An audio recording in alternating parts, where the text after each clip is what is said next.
میگوید بار پیغمبری خدا به پیش یک قبرستان گذشتند، نگاه کردن یک صدای خیلی غمگین از داخل قبر بود، داد میگفت، آواز یک زن بود. پیغمبر خدا که میگوید خیلی رحیم بر امتان خود است، غمخوار امت که هست، راست این قبر در ایستاد و حضرت جبرائیل پرسید: ای جبرائیل، این زن از کدام امت است؟ گفتن از امت توست. این چین قدر داد بگوید؟ گفت در عذاب پروردگار گرفتار است. چی گناه داشت؟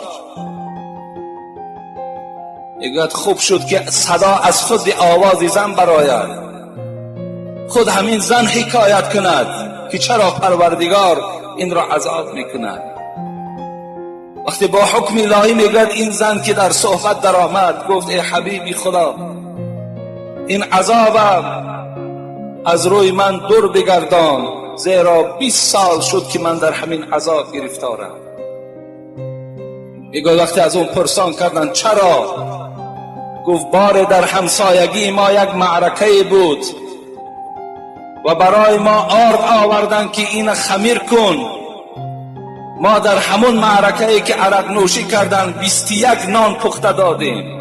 20 سال است که سر هر یک نان سال عذاب برای من خداوند آماده کرده است، برای یک نانی که برای معرکه عرق نوش ها تیار کرده است.